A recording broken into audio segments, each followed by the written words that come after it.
Capricorn, how are you this evening? I got my cards backwards. My name is Sherilyn, and I'm here to do your weekly reading. This one is going to be for April 14th through the 17th.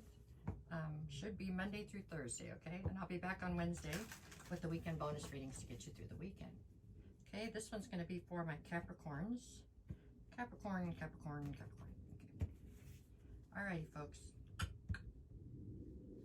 Okay, let's see what we get. Okay, we're starting this one off with the High Priestess. You see that there? Oh, High Priestess to the Three of Wands to the Five of Pentacles. So this is your recent past or your backstory. Sorry, that's in the way. There we go. Currently, I have you with the Seven of Swords, Justice, and the Eight of Wands.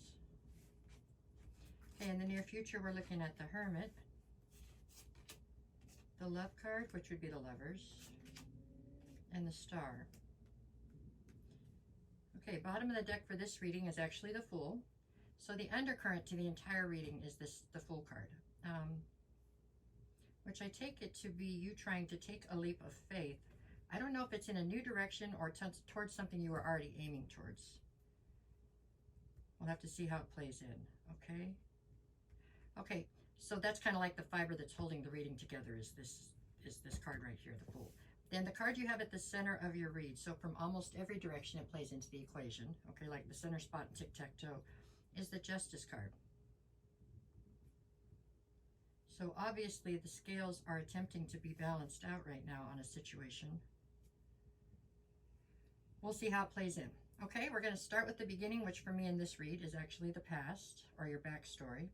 We've got the High Priestess, the Three of Wands, and the Five of Pentacles. So the Five of Pentacles speaks of feeling, I don't know, abandoned or ostracized, feeling somehow left out of something, okay? The Three of Wands speaks of looking towards your future, waiting for your ships to come in, you know, anticipating the future.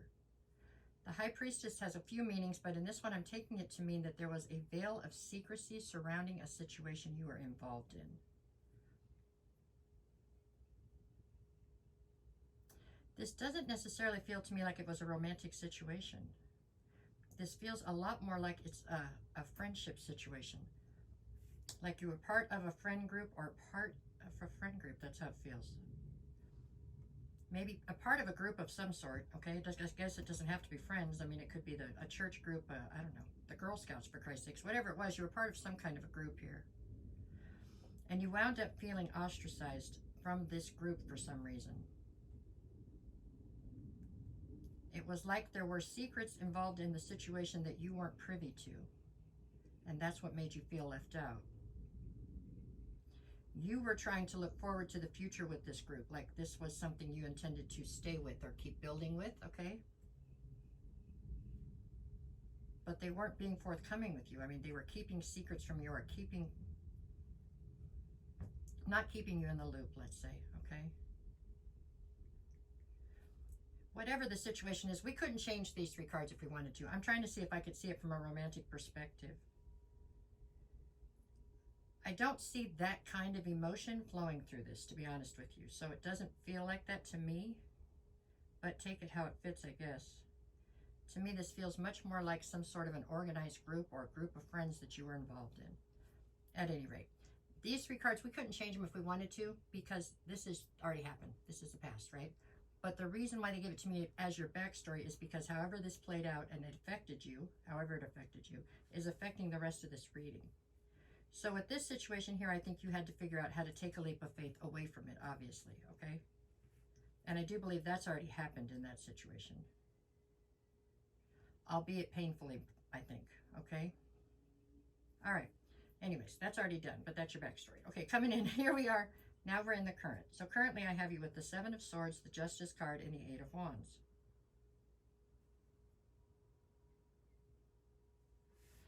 Seven of Swords, Justice card, Eight of Wands. Okay, Eight of Wands has to do about fast-moving communication. Okay. The Justice card is obviously whatever happened up here was unjust, okay? It just was. So the scales have to be balanced at some point, right? The Seven of Swords, it can mean something was taken from you, but I don't get that. I do get it as meaning there's a lot of strategy at play here. I don't know if it's on your part. Hold on. Maybe you were never given closure or made aware of exactly what transpired here. All you knew is one day you felt like you were in the clique, right? And the next day you were suddenly felt like you were left out of it. Maybe it was never explained to you what really happened or why. And then you had to go forward and take a leap of faith in a different direction because you couldn't very well just sit there, right? Maybe this fast-moving communication is somebody strategically trying to bring you the information to bring you closure in that situation or something along those lines. Because it's part of your justice for whatever happened there.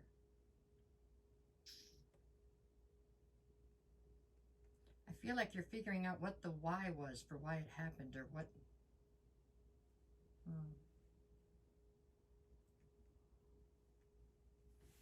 Well, you're getting justice on something, on this situation that happened in the past, but it just feels to me like somebody is they're acting very strategically in how they're bringing it to you. Like maybe they're still part of that group and they don't want everybody to know, but yet they still feel like it's unfair and they want you to have closure.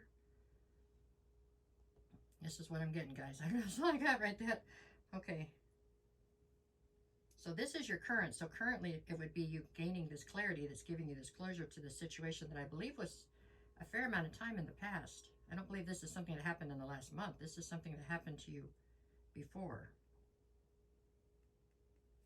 Okay, let's keep going. See, at least it's not all bad, right? It's going in the right direction. That's a good thing.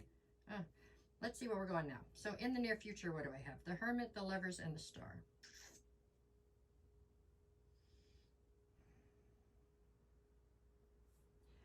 Okay, the Star card's all about the fact that you remain hopeful, that you still keep hope and faith in life and love in general. It wasn't like this was something that just turned you into a bitter old Catwoman or something. You're saying, I mean, you got through this. I believe you've made new friends since then. It's not like it put you into a place where you couldn't recover, but it was painful, and I'm sure that it helped to make you less naive towards situations, and so more able to better navigate things in life, I assume. But still, you remain hopeful in life and in finding the happily ever after kind of situations that you're looking for, okay? Okay. The Lovers is here. With the Lovers, I told you from the beginning, I don't feel like this is a romantic thing up here. Possibly, however this affected you has carried forward into the fact that you're having a hard time trusting people. Maybe this gave you some kind of a trust issue.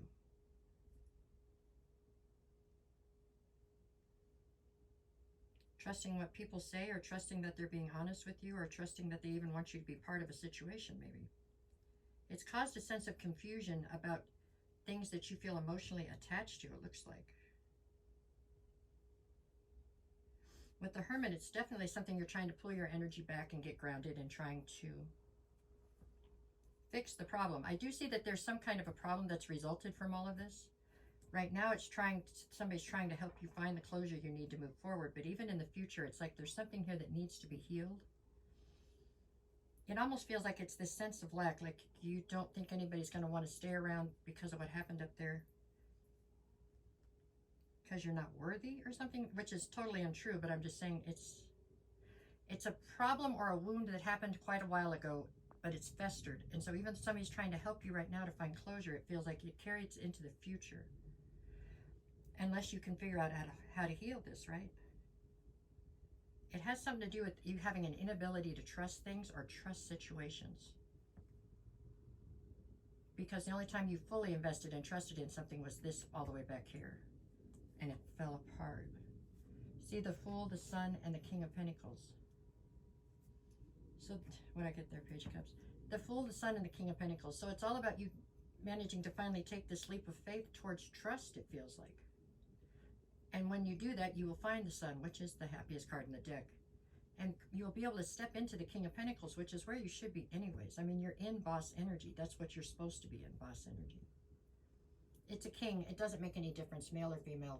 It's all just an energy, okay? But in this situation, I believe that you're intended to be in this boss energy. Does that say 8 or 9? Oops, I might be out of time. I was too long-winded, huh? I do believe that you are bringing this situation that's been very arduous to a close and headed in the right direction. I'm sorry it's been so hard, but you're going to get there. That's what I got. I think it's going to cut off on